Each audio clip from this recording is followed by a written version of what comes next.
Got a lot of stuff on the website right now. There's already a manuscript. I assume it's in hands other than mine. It is, right? Correct. Thank goodness. And there's one other point I'd like to make. Sure. This is a perfect time.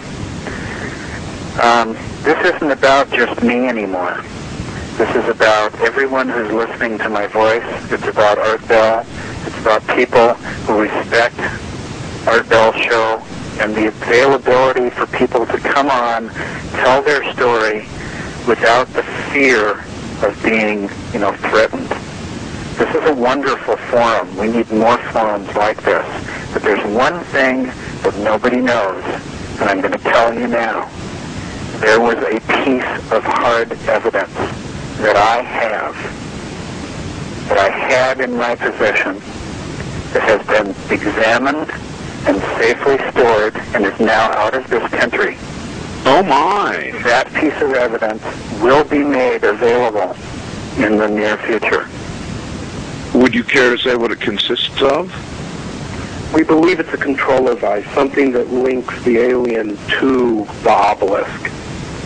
It's a small device with 3 symbols engraved on it, and it has 3 needles that we believe directly punctures into the arm of the wearer.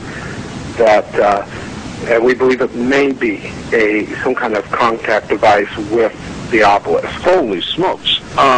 Doctor, when and where did you recover this? This is new information, so this requires a couple of questions. I picked that up when I rolled up the extraterrestrial in the thermal blanket. It was laying about 2 or 3 feet away from his body. At that point, I had no idea what it was. I just grabbed it, threw it in the thermal blanket. Oh my God! So you've got, and somehow you have managed to preserve that. You've done. I have managed to preserve that the same way that I've managed to stay out of sight. I had some help. I'll say this: sooner or later, the world's going to know. We're getting into some pretty serious territory here. You took a lie detector test. You passed it. You provided extensive photographic documentation, which, by the way, nobody has torn apart yet, and a lot of people have tried, except for some silly people that I dismiss, the usual pixel counters. And now you're telling me you've got physical evidence documented and safely stashed away in another country. This is getting more serious by the moment. I want people to know what happened.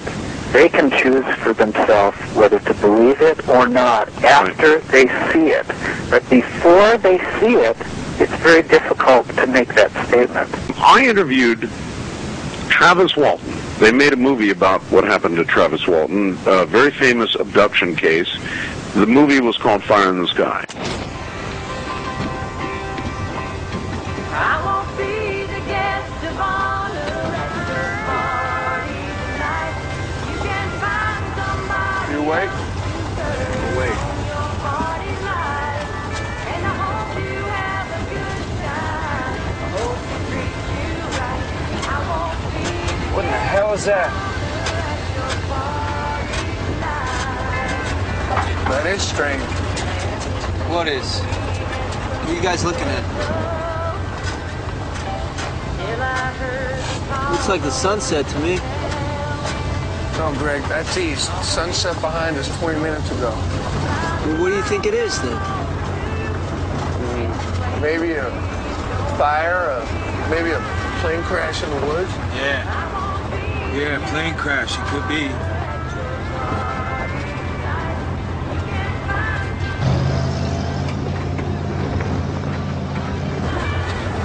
Clouds, man.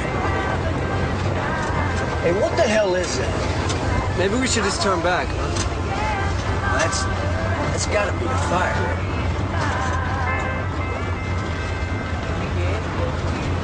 Look, it's moving. I saw it. It isn't moving, Bobby. Look, man. Is it? That's one monster forest fire. Yeah, fire my ass.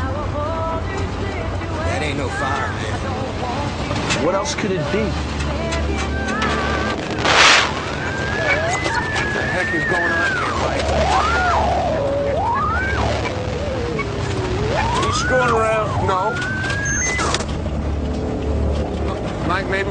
gonna do like Greg says and just pull over for a minute? So, No, Mike, I want to see what it is. There's only one road out of here, and we're on it. If there's a fire, we can't get around it. We're gonna be spending the night out here.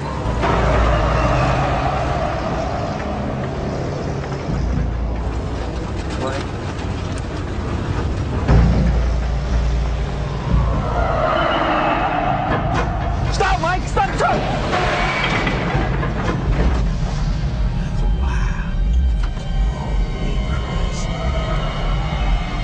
Travis! Travis! You son of a bitch! What the hell you doing? Get back in the truck, asshole! What's that thing? My God.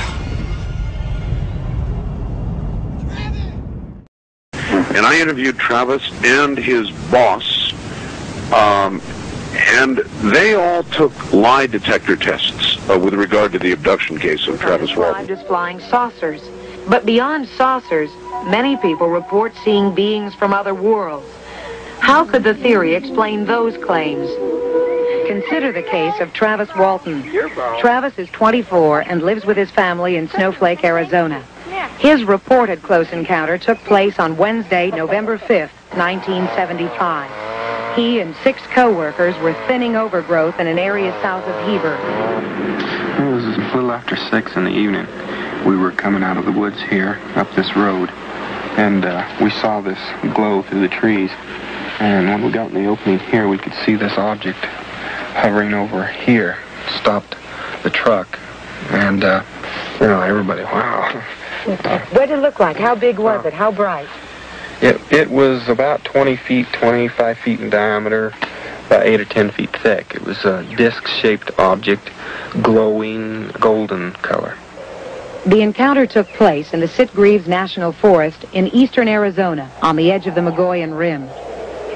It's a seismically active area with quartz in the bedrock, a suitable condition for luminous displays.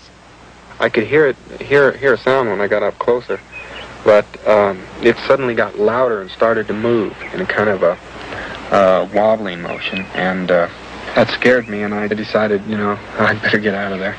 And so I raised up to go, and I just felt a numbing shock, and blacked out. My co-workers, the guys in the truck, said they saw a beam come out of this craft and hit me in the head and the chest and knocked me backward. This painting is one of several done by Travis's crew boss, Mike Rogers, who says he saw the beam strike Travis. It just knocked him backwards through the air. All of us need to know this. All of us need to see what is going on, not just people in the United States of America, but people of the world. This is happening everywhere. This is not just happening in one country. I have talked with probably 20 or 30 people in the last 2 years that there have been events similar to this happen to them or to friends of theirs all over the world. East of the Rockies, you're on here with Dr. Jonathan Reed and Robert Wraith. Hi. Hi, Art. How you doing? Okay, where are you? I'm in Silver Spring, Maryland. All right. My name is Felix. I wanted to just sort of commend Dr. Reed for his bravery, and I wish him best of luck as far as getting his life back. One comment I wanted to make was that I've heard the term government thrown out a lot, tonight, and I think people need to take a really hard look at what the word government really means. And there is a book, you've had a guest on the show before, David Icke, I-C-K-E, he's got a book out, right. Truth Shall Set You Free. That's right. And it's really a book I think every thinking person ought to read and just think about it for themselves. I agree. Because it's a very detailed book and it pieces a lot of things together. And I don't want to tell anyone what to believe, but I say read the book. All right. Exactly. Think about it.